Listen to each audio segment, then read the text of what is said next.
पिछली कड़ी में हमने चर्चा की थी कि दिल्ली के सुल्तान इब्राहिम लोदी ने अपने अमीरों पर अंकुश रखने के लिए उन पर नए नियम एवं कायदे लागू किए, जिसके कारण अमीर सुल्तान के विरोधी हो गए। दर्शकों को स्मरण होगा कि इब्राहिम लोदी ने ग्वालियर के युद्ध के दौरान जब अमीर उल अमरा आजम हुमायूं शेरवानी को विजय मिलने ही वाली थी, तब सुल्तान ने जीत का श्रेय स्वयं लेने के लिए आजम हुमायूं को ग्वालियर से बुलाकर कैद कर लिया। जब आजम हुमायूं के पुत्र फतेह खां ने सुल्तान के इस कदम का विरोध किया तो सुल्तान के आदेश से फतेह खां को भी बंदी बनाकर जेल में डाल दिया गया। इस पर आजम हुमायूं के दूसरे पुत्र इस्लाम खां ने सुल्तान इब्राहिम लोदी से विद्रोह कर दिया। आजम हुमायूं के कुछ अमीर एवं सैनिक भी इस्लाम खां की तरफ हो गए। इन लोगों ने आगरा के सूबेदार अहमद खां पर आक्रमण कर दिया। उन्हीं दिनों हुमायूं लोदी नामक एक अमीर सुल्तान से नाराज हो गया तथा सुल्तान का पक्ष त्याग कर अपनी जागीर लखनऊ में चला गया। सुल्तान को कुछ और अमीरों पर भी विद्रोह में मिले होने का अंदेशा हुआ, इसलिए सुल्तान ने अपने विश्वास के अमीरों को विद्रोही अमीरों पर आक्रमण करने भेजा। सुल्तान के विश्वास के अमीरों की सेनाएं विरोधी अमीरों की सेनाओं से हार कर आ गईं। इस पर सुल्तान ने अपने विश्वास के अमीरों को चेतावनी दी कि यदि तुम उन बागियों को हरा नहीं पाते हो तो तुम्हारे साथ भी वैसा ही बर्ताव किया जाएगा जैसा बागियों के साथ किया जाता है। सुल्तान की इस घोषणा के बाद कुछ और अमीर भी बागी हो गए और दूसरे बागियों से जा मिले।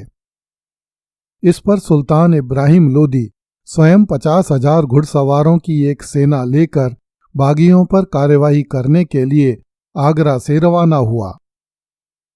उधर बागी अमीरों की संख्या बढ़ती जा रही थी, इसलिए उनकी सेना भी काफी बड़ी हो गई थी। तत्कालीन मुस्लिम लेखकों के अनुसार बागियों की सेना में 40,000 घुड़सवार, कई हजार पैदल सेना तथा 500 हाथी सम्मिलित थे। शेख राजू बुखारी नामक एक मौलवी ने सुल्तान एवं बागी अमीरों के बीच मध्यस्थता का प्रयास किया, किंतु दोनों पक्ष एक दूसरे की कोई बात मानने को तैयार नहीं थे। इसलिए शेख राजू बुखारी असफल हो गया।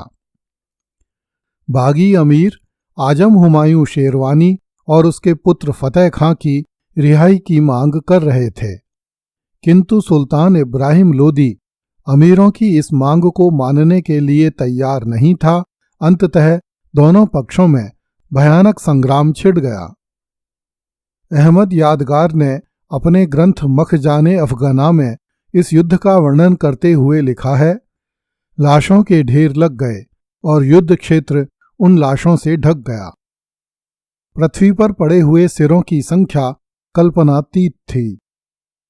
मैदान में रक्त की नदियां बहने लगीं और इसके बाद दीर्घ काल तक जब भारत में कोई भयंकर युद्ध हुआ तो लोग यही कहते थे कि किसी भी युद्ध की तुलना इब्राहिम लोदी और उसके अमीरों के बीच हुए युद्ध से नहीं की जा सकती।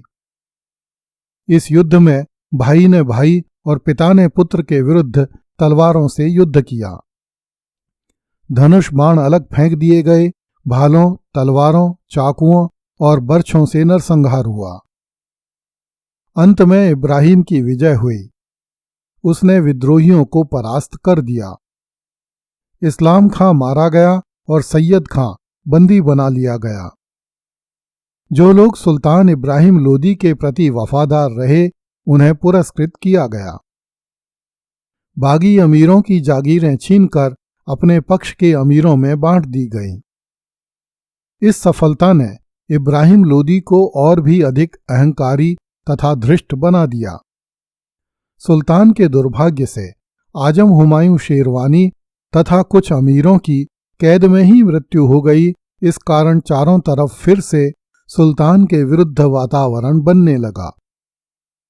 बिहार में सूबेदार दरिया खां लोहानी, खाने जहां लोदी, मियां हुसैन करमाली तथा अन्य अमीरों ने विद्रोह कर दिया।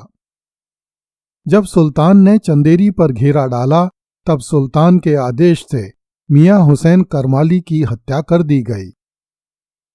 इससे बागी अमीरों को यह विश्वास हो गया कि जब तक इब्राहिम सुल्तान के तख्त पर बैठा है तब तक हमारा जीवन सुरक्षित नहीं है।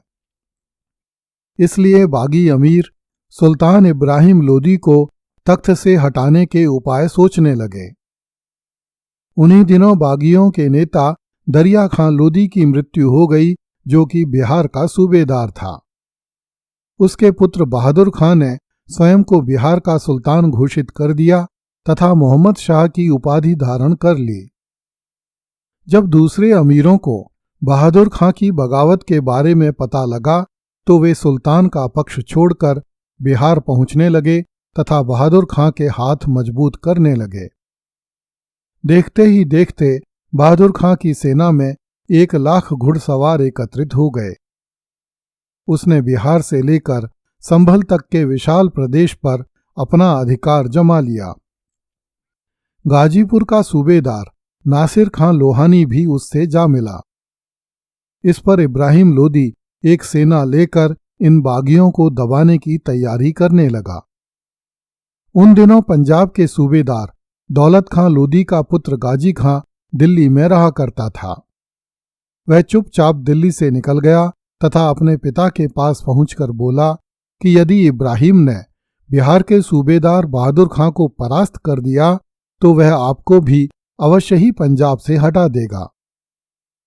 इस पर दौलत खां भी बगावत पर उतर आया तथा उसने अपना दूत समरकंद के शासक बाबर के पास भेजा, जो इन दिनों काबुल में रहा करता था। दौलत खां लोदी ने बाबर से कहलवाया कि इस समय यदि बाबर दिल्ली सल्तनत पर आक्रमण करता है तो बाबर बड़ी आसानी से भारत पर अधिकार कर सकता है, क्योंकि दिल्ली सल्तनत का एक भी अमीर इब्राहिम लोदी के पक्ष में नहीं है। दौलत खां का मानना था कि यदि बाबर भारत पर आक्रमण करता है तो वह भी अपने पूर्वज चंगेज खां तथा तैमूर लंग की तरह दिल्ली को लूटकर और हिंदुओं को मारकर वापस अपने देश लौट जाएगा। इसके बाद दौलत खां पंजाब में शांति के साथ राज्य कर सकेगा, किंतु दौलत खां का सोचना गलत था।